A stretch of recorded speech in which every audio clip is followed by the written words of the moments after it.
And let's get started. So, hi everyone, this is Vivek, and today we're going to talk about this most missed out topic for interviews. And this is going to be like one particular video. We're going to learn all about that particular topic, right? So, what is this particular topic? In fact, I made this post on LinkedIn where I asked, what do you all feel is the most underrated or missed out topic in DSA, and sometimes it's even asked in interviews, right? And kind of like took a lot of polls. A lot of people talked about, let's say, things like Piney search, things like geometry, try, linked list arrays, which is like the most frequent one. In fact, why is somebody saying this as the most underrated and missed out? Genetic algorithm, I never seen this question being asked in interviews though. Constructive, frequent in competitive programming, but not in interviews. But one of these people said, which is Soham, is randomized algorithms, which is the closest to the topic that we're going to talk about, right? So randomized algorithm is a field in itself in the algorithm domain, and there is a lot of specific algorithms in that. But one particular topic that I've seen being asked in the interviews is this topic, which is random based ideas, right? Where you have to use some random function to solve certain thing. Now there are these subtopics in it, which is like some basic idea based on this random topic, right? Generating distributions with this random function, shuffling up the array in a random way, reservoir sampling, rejection sampling, Monte Carlo technique, blacklisting based ideas. So there are these standard ideas, like there are these 7 to 8 standard ideas which we're going to talk about in this particular video. And if you know them, there is a high chance that if any question is asked from this topic, it will be one of the questions that we discuss in this particular video. So don't miss out on any of the problems that we discuss, because if, even though it's a slightly rare topic, but some of the people who are like very much interested in asking hard problems, who are well known to ask questions which people are unable to solve in interviews, they might take up this particular topic as one of the topic of their favorite. So now you'd be prepared for that as well. Also, I do happen to have this small announcement at the end, so in case you are not here for learning and just want to go for that announcement, you can go and check that out at the end. Okay, but do stick around and learn all the techniques, right? It might be a bit long, but you're going to learn a lot of things. So let's get started, right? Let's get started. So let's start with absolute basics, right? We might know that in C++ or even in any other language, you have this function kind of rand or srand, which kind of helps us to generate random numbers. So what are these, right? So when we start with a particular problem, we have to generate random numbers, right? And there is a lot of like theory behind how random numbers are generated. We don't really have real randomness in true sense. We always generate some pseudo random numbers, right? And this rand function kind of helps us. So rand function helps us to generate new random number in the range, let's say 0 to something as rand max. So it's like a constant value inside it, which is kind of defined. And srand is the way to seed it. So if you run a particular program every time, it will generate the same way, right? It will generate the same random numbers in the same sequence. So that makes the randomness to be predictable. Now if you don't want to make it if you want the code doesn't really predict things in the correct way, in the same way every number of time, you can seed the random with some seed. So what we generally do is we do srand, and we have this function time, right? We seed it with the time of the execution, and we call this time null or time zero, and then this kind of seeds the randomness with the current time, and then whatever random numbers get generated are like sort of random, right? Now this random number rand function that is there in C++ generates a random number in the range 0 to rand max.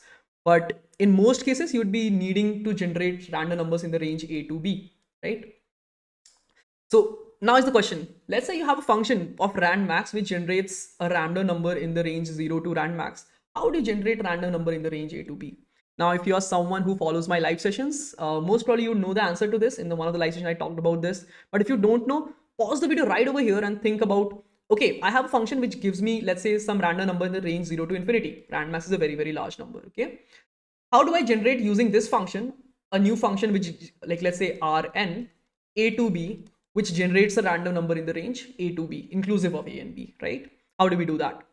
Pause the video, think about it, and if you know, well and good, you can continue watching. So I'm assuming that you have thought about it, and the answer to this, like how do we find out a random number in the range a to b, would be to take the random function and call it. So it is somewhat in the range 0 to infinity, right? Now if you take a modulo, right, how many numbers are there in this particular range?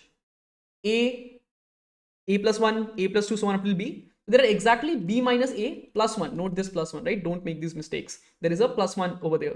So these many numbers are there. So we will take a modulo with that, so that the remainder has a scope of getting numbers in the range this to b minus a. So the remainder, when you take a modulo, like let's say a mod b, this answer is always going to be in the range 0 to b minus 1.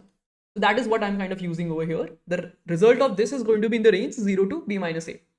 Now, if you simply add a to this particular thing, you can see that this was in the range 0 to b minus a. If you do a plus a and a plus a on both the sides, it's now in the range a to b. So this is the function that you can use to generate random number in most cases in the range a to b, right? If you're given a and b and a random number generator, just pull out this function and then use it, you will get a random number in the range a to b. So this is the most standard function that we use in interviews because we don't want to write like big codes right now. So this is the most standard thing used, right? Random of a to b, right? So now we have a way to generate random number in the range a to b. But now the problem appears is, okay, we have a random number generator in a to b, but is it perfectly random? So what is exactly the problem with this, right? So let's say that a and b can be something, anything, right, in the range 0 to rand max to a certain degree. So let's say we have, I'm just assuming this, but let's say rand max is sort of equal to 7, right? You can generate numbers in the 0 to 7, say, okay? And let's say we want the numbers in the range a equal to 0, b equal to 3, or let's say 2. We want the numbers in the range, or let's say 1, 2, 3. A equal to 1, b equal to 3. So this is the range that we want to find numbers in. So we will use that function. So you can see that, okay, all these numbers are kind of getting wrapped around. So if you put in rand as 0, so we will write this expression a plus rand mod a b minus a plus 1, this, right? And if you evaluate this by putting a and b into this expression, you will get nothing but 1 plus rand mod 3, right? There are 3 numbers, so it will be 3. Now you can see that this is going to get, like, if you put in 0, it will get 0. If you put in 1, it will get 1. If you put in 2, it will get 2. But if you put in 3, you will again get 0. So 0 will be 0. 0 mod 3, 0 plus 1 will be 1. 1 will be 2. 2 will be 3. 3 will be again 1. 4 will be again 2. If you put the values one by one in this, 5 will be 3. 6 will be 1. 7 will be, let's say, 2, right? So these are the numbers that we get. Now you can see that if the rand function chooses one of the numbers in 0 to 7 in equally likely, we see that 1 has more probability of being chosen than 3, right? Like it's not equally distributed, right? So here is where the problem comes into play, that this is not the most perfect way to find a uniform random distribution in the range a to b. In fact, if you want to do it the correct way, which you can kind of search and you can pick out code for, this is the most correct way to generate a random number generator and then put it into a distribution, right? These are all available in C++11 and onwards. So you can use this to generate random number in the range 1 to 6 inclusive. There is also like more functionality to this. Like the reason why things are created this way is to maybe have this generator being passed to multiple threads. So this also enables generating consistent random numbers across threads and stuff. But we don't need all these things to solve in interviews, right? But this is the correct way to do it. You can always search how to generate random number and you will get such posts on Stack Overflow and stuff. This is the correct way to do it. But for our cases, in most of the interviews, even if you tell the interviewer that this is what we are doing, it would be accepted. Just in case it is asked that is it perfectly random, just know all these things are there, okay, behind the scenes. Great. So now we have a way to generate random number, right? That's like a big thing. Now we want to look at this next task, which is generating distribution, right? So like random number in the range 1, 2, 3, and all these things are fine, but not it's not going to be always the case that we want to generate random numbers or each number with equal probability, right? So let's say we want to create an event. What is an event? So event means that, okay, there is something like some action A, right? It should happen 10% number of times. Like let's say if you happen to do a random, let's say, like there is this, let's say, you can think it this way, like there is this ball which is kind of like flowing through a big pin. So I don't know if you have played this game or not, where you throw the ball and randomly select some path and then falls in one of the containers A, B, C, D, right?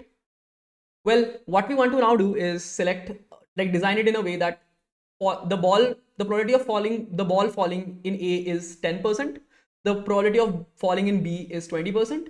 the probability of ball falling in C is 30% and probability of ball falling in D is 40%. And you can assume that it is going to be very, very random in this over here. So how do you like create such an event? Like how did you like create such a code which generates A with 10% probability, B with 20% probability, C with 30% probability, and D with 40% probability? How do you create a code like that, right? And essentially, like we want to randomly pick an element, but with weights, right? We want weights assigned to them. Had all of them been 25%, we could have generated like 0, 1, 2, 3, right, in an equally random way, and we could have assigned A 0 to A, 1 to B, 2 to C, 3 to D, right? In that case, all of these four numbers are equally likely, so these characters would be equally likely. But let's say now we want to have these 4 events or 4 characters which should be distributed in this particular pattern. So how would we do this, right? So this is the first kind of problems that you can face in this particular topic. The way to tackle this kind of a thing is to look at how these are distributed, right? So let's think about this, okay? So 10% is like 1 by 10, right? 10%. We have 1 by 10, 2 by 10, 3 by 10, 4 by 10, right? Right? So how would you think about going about doing the same thing that we did over here, but all of them were equal, right? Now we don't want them to be equal. So one way to think about this is maybe like 0 is there, 1 is there, 2 is there, 3 is there, 4, 5, 6, 7, 8, 9. Let's say these are the numbers, right? Let's say we are generating a random number in the range 0 to 10. Okay, 0 to 10. Then if it gets 0, we say it's A. Okay. If it gets 1 or 2, we say it's B. Right? If it gets 3, 4, 5, we say it's C. And if it gets 4, 6, 7, 8, 9, these 4, we say it's D. Right? If any of these things happen, we're gonna say that this is what is happening. So what we are doing, we are simply calling rand function in the range like 0 to 10, right? 0 to 9. We already saw how to write this. Now whatever number we get, if it's 0, we are saying it's A. If it's 1 and 2, we say it's B. If it's 3, 4, 5, we say C. Now and D is this. So now we know that in random from 0 to 9, we have equal probability of getting 0, 1, 2, 3, 4. But now B is twice as likely as A. C is thrice as likely as A, and D is 4 times as likely as A. So if you do it this way, we can definitely generate a correct like distribution for the things, right? If you do the process in this way, that generate a random number in the range 0 to 9 and then assign these things this way, right, we would be good to go. This is like the correct way to go about doing this, right? So this is the main important idea, that we generate a total space, and out of that we assign some spaces, like this 10 space we create, because sort of that was the denominator over here, and then we assign one of the elements to A, 2 of the elements to B, and 3 of the elements to C, and 4 of the elements to D, right? So this is the main idea that is used to generate distributions. But hey, we had like just 4 events, and it was like very easy to find out this 9 number over here because the numbers were fixed, and like we could have written if else to decide A, B, C, D. But let's take a more difficult problem to solve it in a generic way. Let's say there are n types of balls, right? There are n balls in a like jar. There are x1 balls of color 1, there is x2 balls of color 2, xn balls of color n, right? And now I want to pick a random ball, right? So simulate this particular process. Write a code which picks out balls from a random ball from the bucket and then puts it back, right? We have to get the color. And we obviously know that all the balls have equal probability. This is what is given, like all picking probability of all the balls are the same. So for a particular I, we know that the probability that a ball of that type will be chosen up is xi by summation of x j equal to 1 to n, right? This is what the probability would be. Now this is something which is given to us. We want to design a code that can simulate this particular process. We can do a random pick from this particular process, right? Which is a very, very interesting problem. How do we solve this? This is something which comes as the next challenge. So this is the generalized version to this. In the earlier one, we had this as 1, 2, 3, 4, right? Something like that. And now we are like kind of looking at a general such stuff. How would we solve this problem? So let's see, how can we solve this? If you want to try this out, pause the video, think about it, and maybe you got the solution. But if you haven't and you want to watch the solution for this, move on. But I would highly suggest once pause the video and think about it, that how do you simulate a process? How do you write a code in which if you call a pick method, it will give you one of the balls with their respective probabilities, right? Okay, so I'm assuming that you have thought about it, and let's move into how do we solve this problem. Okay, very, very interesting idea. So we are going to extend the same thing, right? So earlier, like if you go back this slide and we had this 1, 2, 3, 4, we assigned A single element, B two elements, C these many elements, D these many elements, right? Four elements. Now over here also we have a similar setup that we have xi by summation of xj's and something like this, right? So what if we can do that? We're going to allot x1 elements to the first, like we will say that this is the first color, then x2, x3, right, so on up till xn. So let's say 0, 1 up till x1 minus 1. All of these numbers, if this comes up, then we assign that as 1, right? Then from x1 till x1 plus x2 minus 1, if any of these numbers comes up, we're gonna say that the event 2 color 2 appeared. Then what we're gonna do is, if we happen to get x1 plus x2 from this to x1 plus x2 plus x3 minus 1, then we're gonna get a color 3 if any of these numbers comes up, right? It's kind of extending that in a generalized way, right? So you can obviously understand that the last number over here is going to be summation of xi's, xj's, I can say, of all the j's minus 1, right? So this is the range in which we are kind of dealing with. This is the inclusive range, right? So all the numbers are there, and you allot the first xi's of them to the first event, the next x2 elements to the second event, and so on, right? These things are kind of allotted this way. First one's over here, second one's over here, third one's over here, and this is how you're kind of doing, right?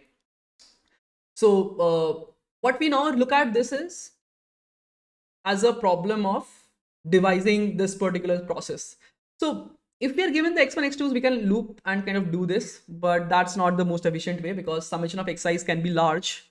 So let me give you some constraints, right? Like let's say n, we have n colors, right? So n is up to 10 to the power 5 and xi's can be up to 10 to the power 9. This is something which we are dealing with, right? Now you can generate a random number till any range, let's say till infinity, till whatever int max or rand max or long max till 10 to the power 18 you can generate. That's not a problem. But the main problem happens is that you cannot really save that this number corresponds to 1, this number corresponds to 2 in some sort of hash map or some array, right? Because the number of elements are going to be pretty high. So how would you find out which? So let's say we're going to call random number in the range 0 to xj summation of xj minus 1. In this range, one number comes up. Now we have to decide, let's say this number comes out to be some number a. Okay, now we have to find out which bucket this number lies in. How would we design this particular thing so that we can find this fast? Now this is a quick algorithmic challenge for you. How would we design a system that can like tell us which bucket this lies in? And if you're thinking about some sort of binary search, you're in the correct direction. We can use something like a lower bound, upper bound, something like this if you want to get a hint, right? Yeah, that's the main idea. Think about this. Let's create an array 0, x1, x1 plus x2, x1 plus x2, so on up till xn minus 1. This is how the array will look like. 0, x1, x2, so on, right? Okay, and this is there. Now let's say a number comes up, right? A number comes up. We want to find the number, just like we want to find which bucket this number lies in, right? So from 0 to x1 minus 1, this number is going to lie in the first bucket, right? So in this particular array that we are creating, it's sort of the prefix sum array of the numbers given to us, right? Some sort of that way. What we can look at is which is the element which is just which is strictly bigger than the current element. So for a, like for any number given to us, we can find out which index contains the element which is strictly bigger than this, right? So let's say if you get I'm going to just take an example. Let's say 3, 4, 5. So we get 0, 3 plus 4. We're going to get 7, and this is going to be the array, right? Now let's say you happen to get the number 5. You happen to get a number 5.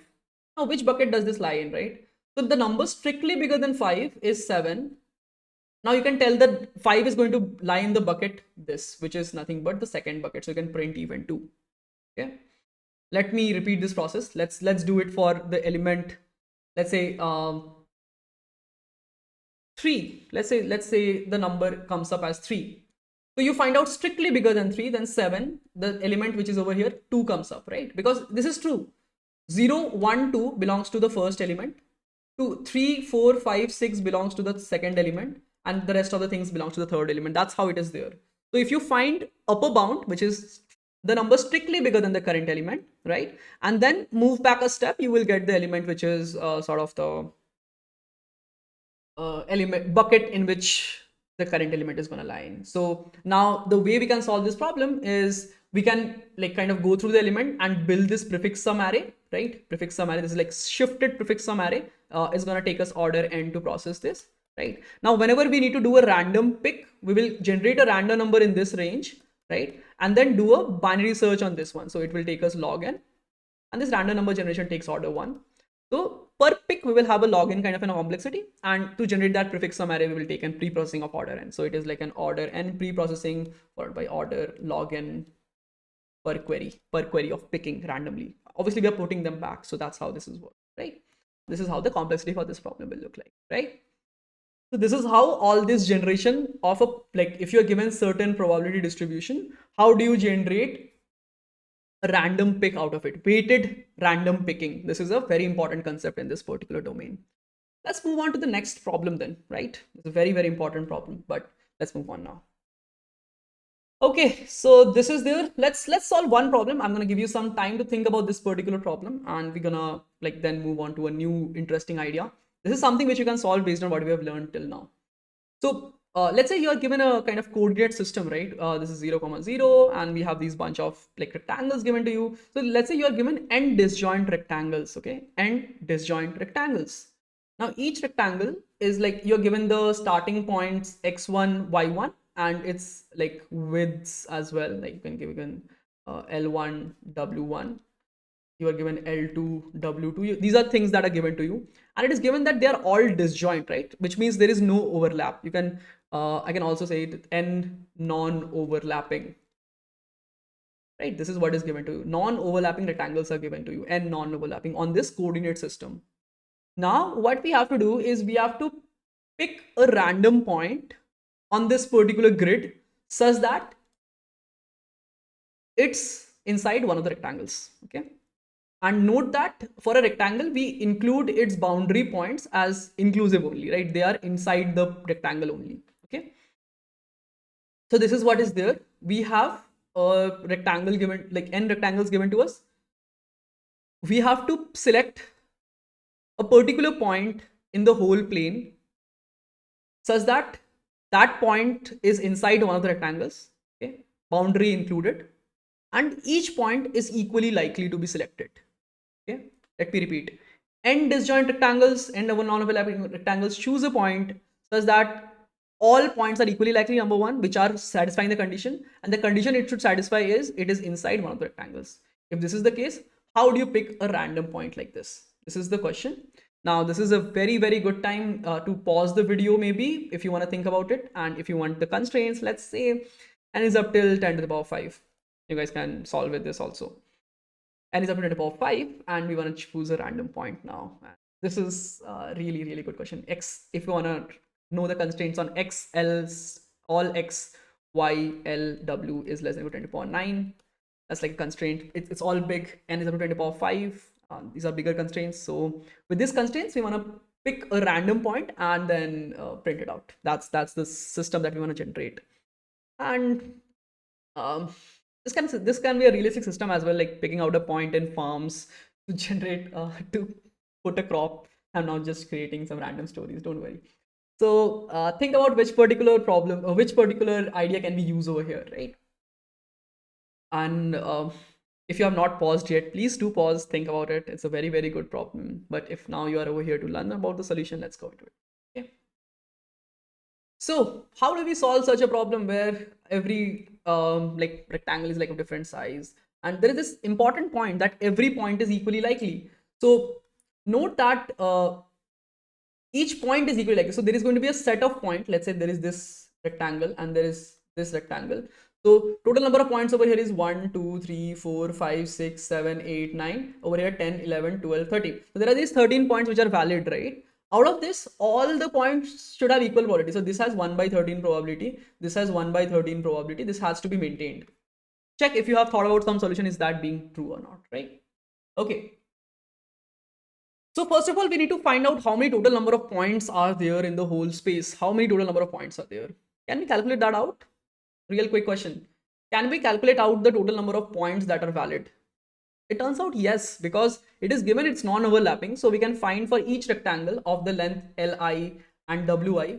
If we can count the number of valid points, all of them would be non-intersecting. So we can kind of add them up.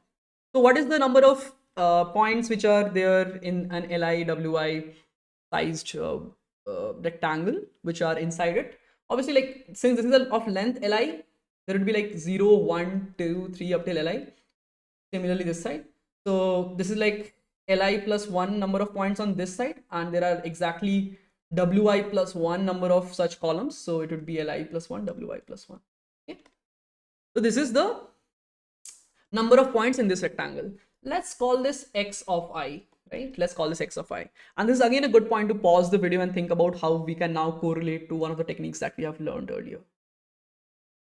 Okay, I'm assuming that you have thought about it. Please do think. This is very, now it's absolutely close to the problem that we have learned earlier, right?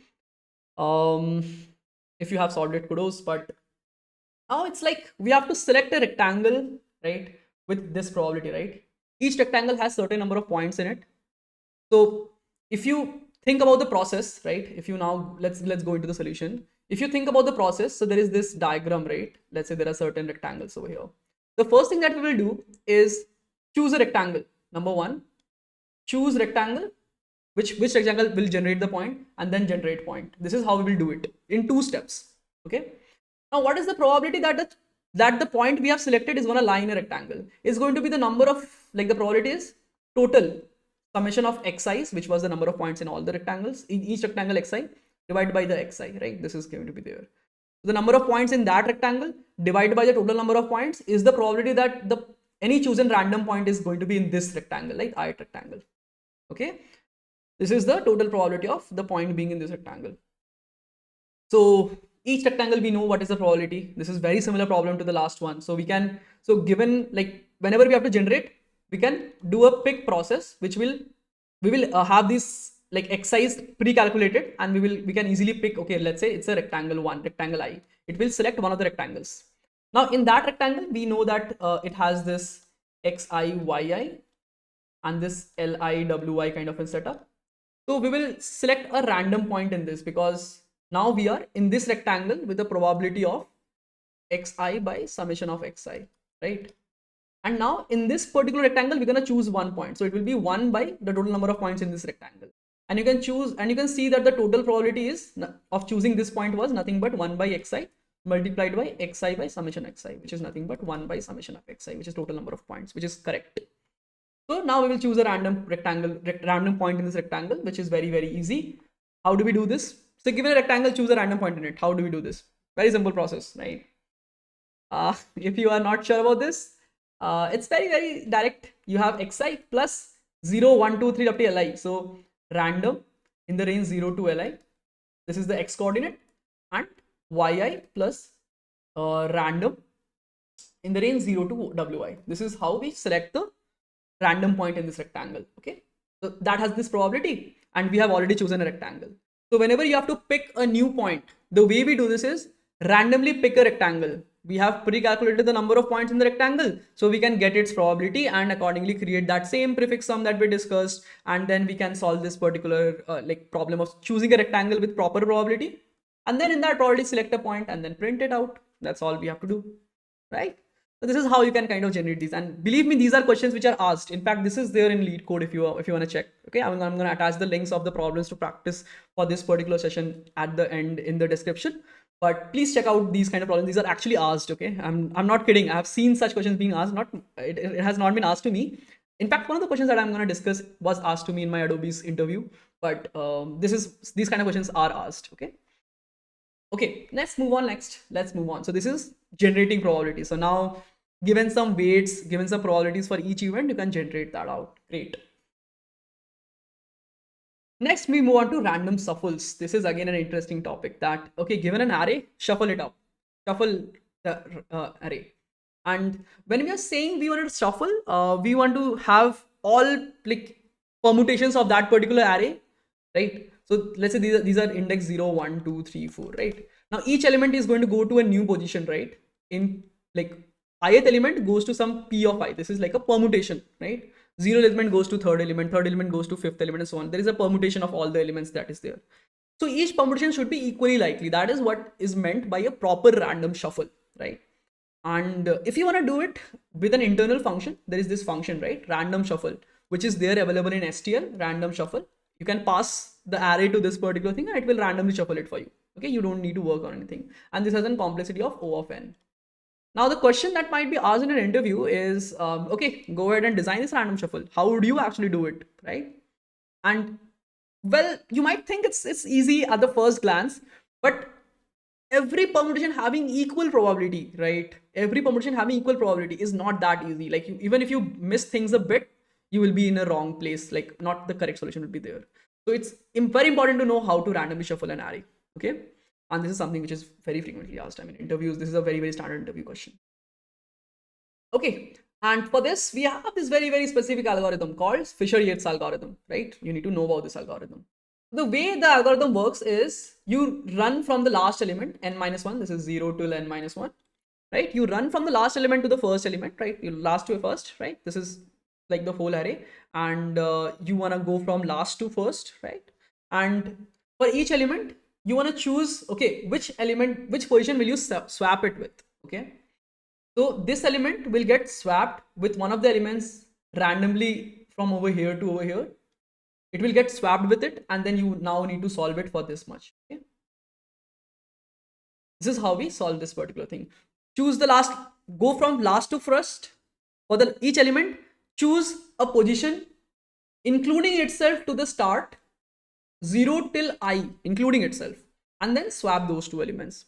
If so, like j can be equal to I as well, right? So it will swap with itself, which is like no change, but it's fine, right? This is how we can do this. Great.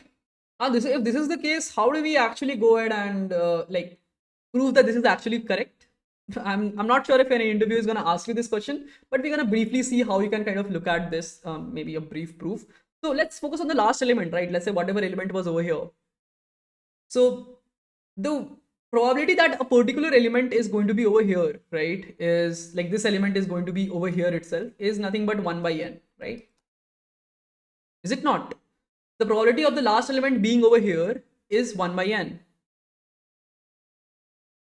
Why is that so? Because like if j is anything other than the last element, anything over here, it will get swapped with that in this part and something new will come over here, and we always process this much. So you can never get it back to this position. Okay. So the probability of this element being in the same position is 1 by n. Okay. Okay, let's find out what is the probability of this element getting to this position, which is much more interesting. So how can this element come over here? First thing it might happen is that it directly comes over here and then it stays. So it can be from n minus 1 to n minus 2 and then stay. Okay, this is the chance of that. And then it can go to some random position x not equal to n minus 1 and n minus 2. It can go to somewhere over here and then get swapped back to this when we swap this element, right? So there are these two positions and then swap back. These are two different ways in which it can happen. Okay, I'm just gonna quickly switch it on over here just so that we can write the probabilities beside them. So the probability that n minus 1 gets swapped with n minus 2 is like j being selected this element, so it is nothing but 1 by n, right? And then for this element, the probability that it will stay at its own position is sort of 1 by n minus 1, right? I mean, 1 by n probability, we're going to select the next element for this to be swapped with, and then 1 by n minus 1 probability that it will stay on its own place, because now note that there are only n minus 1 elements. Okay. Great. Now we have these two positions blocked. So anything else than this, how many positions other than these two positions? N minus 2. So n minus 2 by n is the probability of it being swapped to something other than these two positions somewhere over here. Okay. And I'm going to just write it this way, n minus, and let's keep it in blue, and then swap back. So wherever it got swapped, let's say some index x, right? And then it needs to get swapped over here. So when we are swapping for this index, if you go in over here, when I is equal to n minus 2, we want the j to be selected as this x. So it has 1 by n minus 1 probability, right? So this has 1 by n minus 1 probability. So now you can check what is happening over here. So this process has, like, it is multiplication rule of probability of counting essentially, but yeah, 1 by n multiplied by 1 by n minus 1, and this side has a probability of n minus 2 by n multiplied by 1 by n minus 1, and you need to add these two probabilities. Like, it can come from both the ways. So these two gets added, and you can see that denominator is same, so it is n minus 1 plus 1, n minus 2 plus 1, n minus 1, that gets cancelled off, so you get 1 by n. So even this element getting to the next position is 1 by n. Okay, and you can prove it for any other index very similarly. Okay, great. So this is how we can kind of prove Fisher-Shade algorithm. So this is how how you can randomly shuffle. Very simple code, but you have to be precise on what you do over here, right? Also, like, what I personally prefer is this inside out variation of this Fisher-Shade algorithm, which is like you move forward, like you go, instead of going from the end, you move from front. And for every element, you choose in its own sub size what is the element where you want to swap it back. So first element, choose in the range 0 to I and swap. Then next element, choose between two elements and swap. For third element, choose between three and swap, and so on. So it's like from the inside out or front to back, right? This is what we are doing in Fisher-Yates algorithm. Okay, front to back. So it's reverted. So front to back. Yeah, front to back. Yeah, that's how it's front to back. I mean, for me, the image is reverted. Anyways, great. So this is the case. And this also gives you the correct thing. We can prove this out very simply, that when you are like kind of looking at this much is, let's say, assumed as P of I is like already correctly randomly shuffled, and now if you choose a new element and randomly put it at one of the places including itself, it's like randomly shuffling P of I plus 1. It's like induction in coming into action. So you can prove it if you want, and not get into the proof much. For this one, it's very similar. It's an induction proof, right? So this is what I personally prefer. Reason being is that you can now incrementally take elements, right? Like, by the time you have processed the first I or X elements, right, you have the first X elements already like randomly shuffled, and now you incrementally add a new number and it will get randomly shuffled again. So it's a new random shuffle, right? So it's like, this is an algorithm that can also process a streaming kind of a number where you want to randomly shuffle them as you grow new number, right? So this is something which is much more helpful, and this is what I prefer. In fact, I will ask you to prefer this only. Okay, this is the inside out version of Fisher-Shade algorithm, and the other one was like the standard version, which was like earlier created. This is the way to random shuffle the things, right? So that's almost all that we have for random shuffling. Next, we are going to go into this particular sub problem of Regevius sampling, right? So we have conquered three different actual main ideas. One is basic random generation between A to B. We talked about generating distributions. We talked about random shuffling. Now we're going to talk about Regevius sampling. This is again a very interesting problem, and this is something I've seen being asked in an interview very common. So remember this technique. Actually, these are all very common. Actually, like, if somebody wants to go into these topics, one of these questions is what is going to be asked to you. The stream of n numbers. So we are getting numbers one by one. When you say stream, it's like numbers are flowing in one by one. And what we want to do is we want to pick k random numbers out of it, right? Pick k random numbers out of it. And this is what we call as a Regevius sampling problem. Okay. And the technique that we use is called Regevius sampling actually, but the problem is this. Okay, so how do we solve this? How do we pick the k random numbers? And you'd say, okay, pick any k randomly, the first k. But that's like, if you always pick the first k, then it's not always perfectly random, right? So how do you pick k random numbers in these cases? Okay. So what we do in these cases is what we learned, we just tweak it a bit. So we learned Fisher-Yates algorithm. We're going to tweak it to support choosing k rather than n. So what we had was like this 0 to n minus 1 index, and we were kind of randomly shuffling this k array, right? So every number had an equal probability to be in some other position. So if that is the case, let's say we just pick the first k elements, right? If every element that we have seen in the n numbers, which we can think of as the stream, this is the stream. Let's say the final k positions of the array, if you would have randomly shuffled all the numbers, would be the final sample, right? The first k numbers would be the final sample. This is what we'll do. So we shuffle all the array, right? Now after shuffling, we just say that the first key element would have been my sample. This is the setup that we are doing. And by the setup of Fisher-Yates, we know that every number is equally likely to be present in any of the positions. All of them is 1 by n, right? Great. So if this is the case, we can modify this a bit to choose just key elements rather than n, because streaming numbers can be very large. We can keep getting new and new numbers, right? But we want to keep just k numbers saved. The way we can do this is something like this. We can create a reservoir of size k, right? We can create a reservoir of, let's say, size k. And as soon as we get like the first n numbers, because when you are creating a sample, the order of the sample doesn't matter. So we can put the first key elements as it is. So 1, 2, 3, right? But as soon as we get a fourth number, right, 4, we will choose a random number, like 4 we got. So it's like we are shuffling this array. So we will choose for this 4, what is the j, right? J for this 4. And if j happens to be in the first position, then only we will swap 4 and get 2 over here, right? Now note that in an array, when you are swapping this position into some other position and getting this one over here, and now incrementally, like, you're building for every position, you are swapping things. And if you only consider about the last k, if you get something over here and remove something out to a new position, it will never come back into the array of the first k, right? This is the beauty of this particular process. So we can just simply choose a random number in the range 0 to I, and if that number is in the reservoir range, just put that over here, this new data, because it will replace the old data. So in like basic sense, if you understand this very carefully, what we are doing is we are actually shuffling the array, but we are storing only the first k elements, right? We are getting the data one by one. This is why even the inside out is better, because we can like just shuffle the things as the data comes in, number one. Number two, we only save the first k data, and by this setup, as I told, we will get the first k sample in where every element is equally likely, right?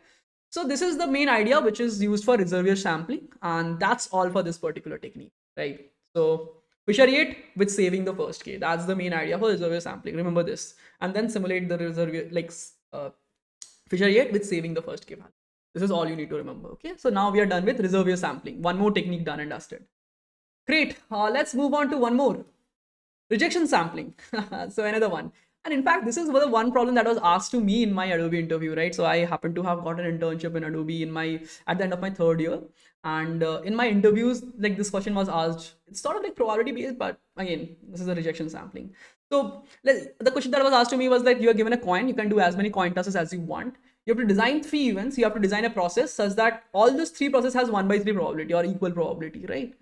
How do we do this? Because coins have like either heads or tail, right? Even if you twice it twice, you can get head, head, head, tail, tail, head, tail, tail, right? Or else what I can say is you can always get 2 to the power n as the number of ways in which you can, like, if you do some k number of like n number of flips, you will get 2 to the power n sample space. All these things are possible.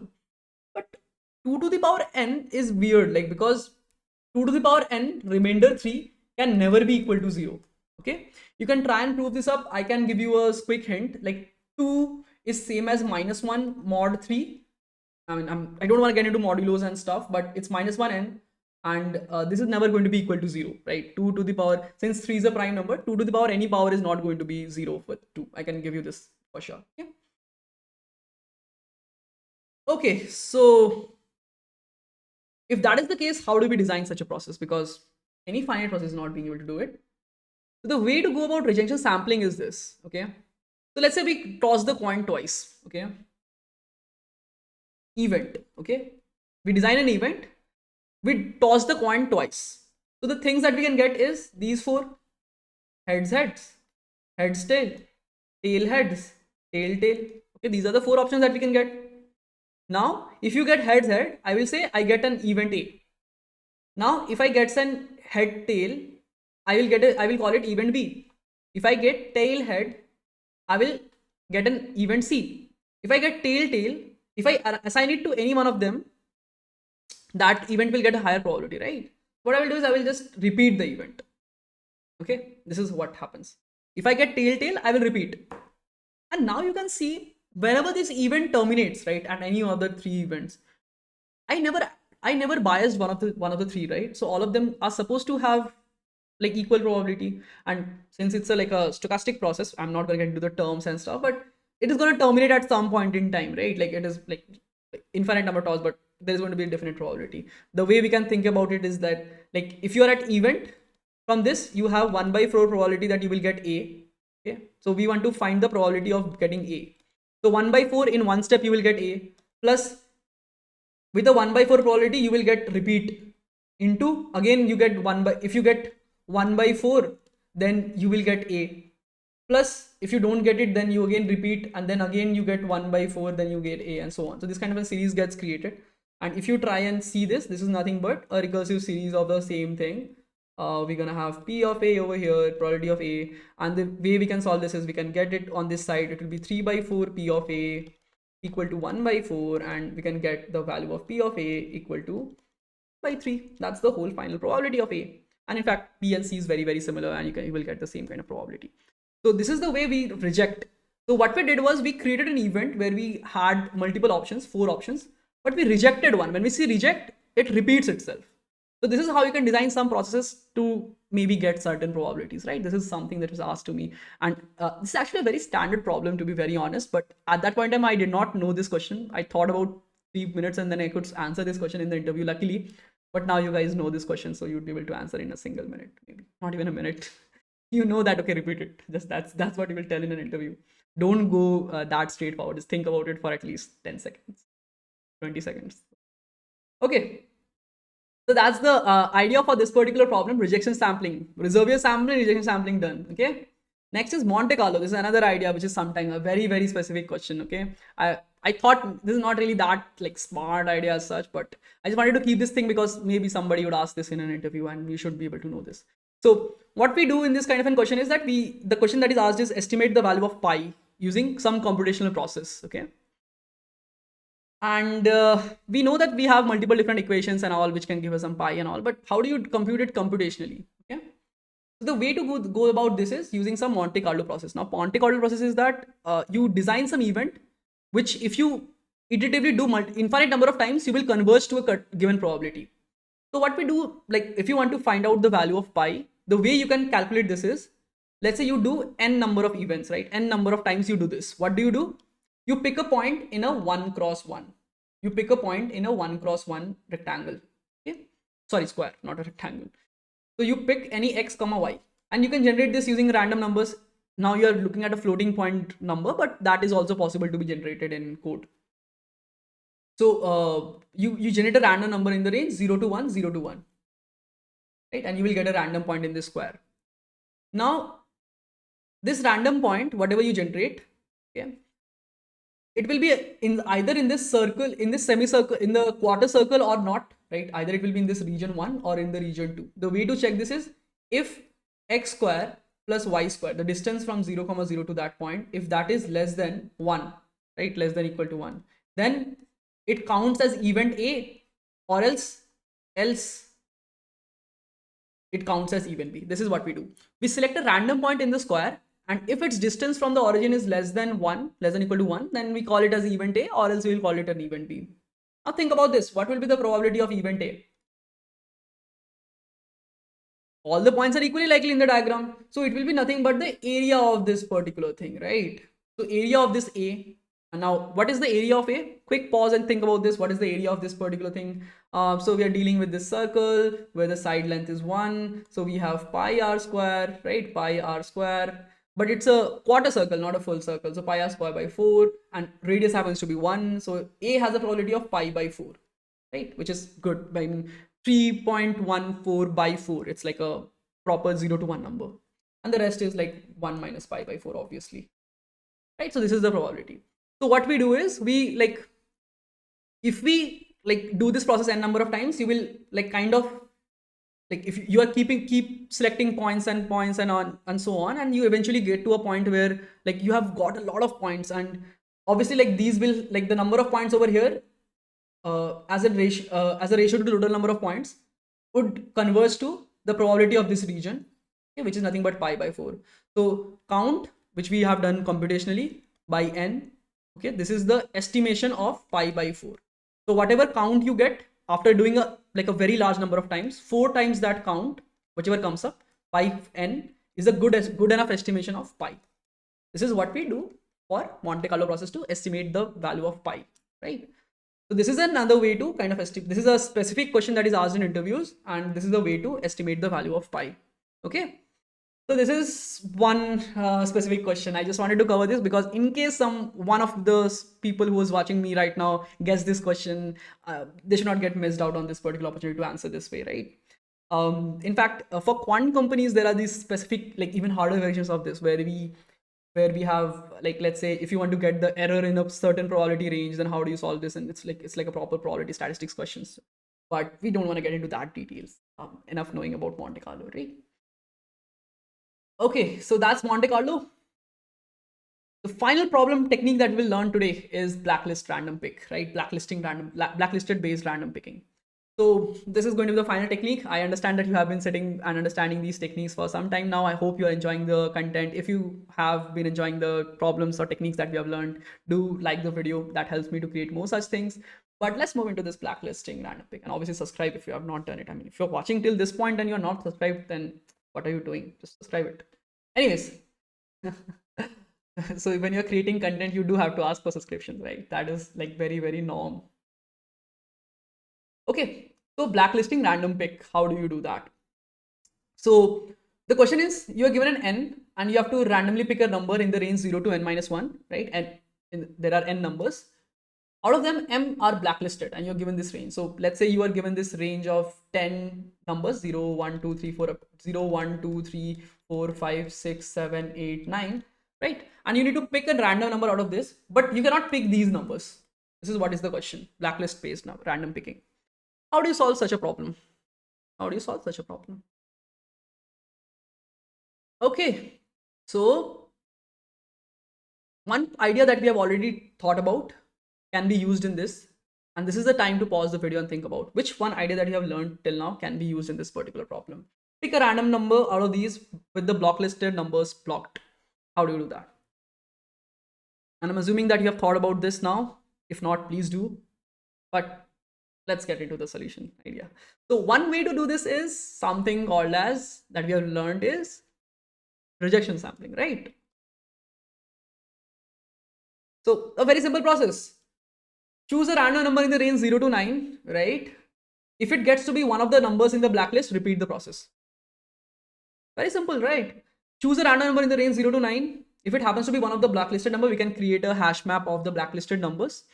And we can check if it is in those. If yes, then repeat the process. So we never biased any other element. So all of those have equal probability and we will get a selection. But the problem with this method is something which we have to think about. What is the problem?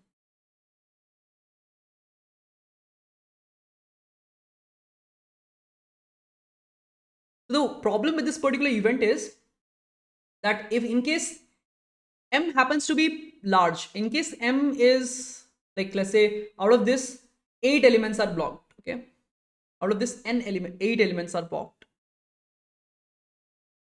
So you will have to do a lot of number of times, right? You will have to take like a lot of number of picks to get one non-blocked element, and you can actually calculate that, the estimated expected number of picks that you have to do before like getting a correct selection. So the probability of a number of a success, like let's say 8 of these are blocked, so the probability of success is 2 by 10, right? And this is geometric distribution. I'm not going to get into all these things, but the expected number of picks that you have to do is 5 to get a non-blocked number for this. Just 1 by p is the probability. So these are things that you learn in probability statistics. If you want, you can read more about these things. This is a geometric, like you want to get failure, and then success. What is the expected length till the first success of an event? This is a geometric distribution. 1 by p is the probability. Yeah, we don't want to get into these things. So this is the problem, that this can take a lot of number of picks, and which is bad. So how do we generate a process which can do this efficiently? And it turns out that there is a very, very specific way to solve this problem. And unless you know it, I don't think that you can think of this in an actual interview. And this is an interview question. So the first thing that we do is create a hash, right? So we are given n10, m4. This is the solution for this particular problem. We create a hash that, okay, 3 is blocked. 3 is, let's say, -1, 5 is -1. We create a hash for every blocked number, right? 8 is -1, 9 is -1. We know that these are blocked, okay? Create hash. The next thing that we realize is obviously out of the n numbers, m will be blocked. So how many valid numbers are there? N minus m. So what we will do is we'll create a partition over here, okay? The first n minus m numbers and the last m numbers, okay? This is how we will partition. Now, the way we want to do this is, if we ever get a number, like we will always generate random numbers in the range this much, and whichever one we will get, we will print that number. But hey, that's a problem, right? Because fair enough for the blacklisted numbers in this range, but if we get 3, what happens in that case? So we create a hashing for these blacklisted numbers which are less than n minus m. So first we created for every number which is blocked as this, okay? Next, what we will do is we will like loop over all the blacklisted numbers. Let's say for 3, right? We will move like this is, let's say n. So the last number is blocked, like n minus 1 is blocked. So we will move to 8, it is blocked. So we will move to the first free element. For this first blacklisted number, we will assign it this number, okay? So for 3, we will save 7. Next, we will move to the next blacklisted number 5. And on this side also, we will move one step. For the next blacklisted number, we will assign it 6. This is how we will create the hash. So this is the first step.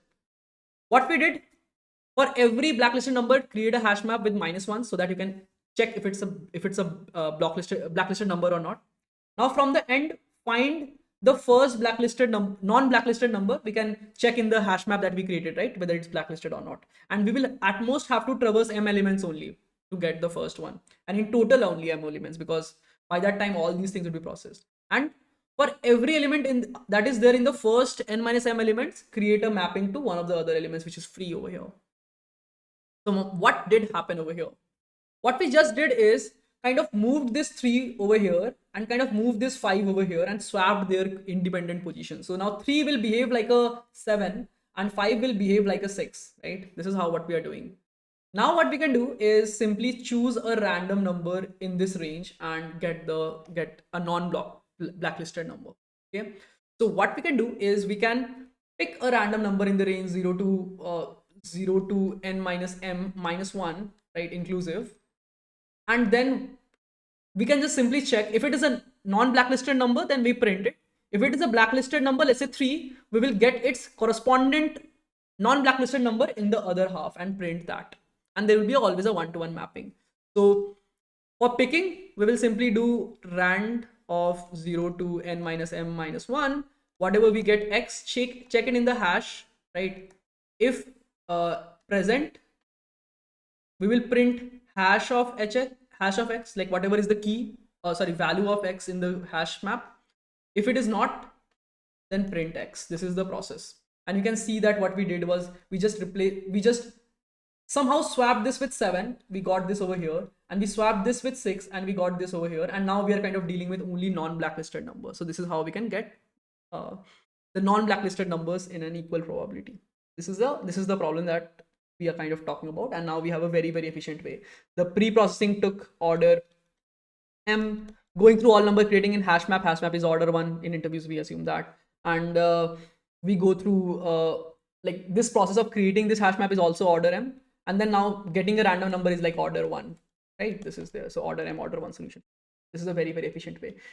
So we learned about this blacklisting based technique. We learned about this Monte Carlo technique, right? How to estimate pi. We learned about rejection sampling. We learned about this reservoir sampling. We learned about Fisher-Yates idea of like shuffling. We learned about generating distributions and solved certain problems related to that, right? Generating random numbers in general, right? We talked about these kind of things. So these were the main ideas that I wanted to cover, right? These were the main big ideas. Now, I have this last problem for you as a challenge so that you can try and think and apply all of the things that we have learned for now. That it's again this blacklisted problem, but instead of now points, we have blacklisted ranges. So let's say there is like 10, n is equal to 10, and we have 2 ranges blocked. 2 to 4, both inclusive are blocked, and 7 to 9, both inclusive are blocked. Pick a random number that does not lie in these ranges, okay? How do you solve this particular problem? Think about this particular problem, write that down in the comment section so that I can kind of figure out if you have understood the ideas and am able to apply this or not. Also, do let me know like what do you wanna like see more on this particular channel. Sorry for the small pause, like I had to kind of like go through like certain like structural changes about things on how I was kind of going to create content and all. I will put up more and more content on this channel. And in fact, I have like something big planned for you guys. Like a lot of people have requested me a particular topic which I feel is actually the need of the hour, and is like a very very important topic, right? One of the most important topics. And I was actually planning to kind of create a full workshop on that on this particular channel, so that it will be resolved forever, right? So that will be out soon. I will announce that up very soon. But this is all for today. I hope you enjoyed this particular technique of randomized based ideas. Like if you now get these in interviews, best of luck for you for that, right? Best of luck for that. And if you like the content, do like the video and subscribe to the channel, and share it with your friends who you feel are going to sit in the interviews in the coming days. Because if somebody has interviews in the coming days, they should know this technique. So just as a goodwill, share it with friends. Sharing knowledge never hurts, right? So that's all for this particular video. Thanks for joining in, and see you in the next one. Bye bye.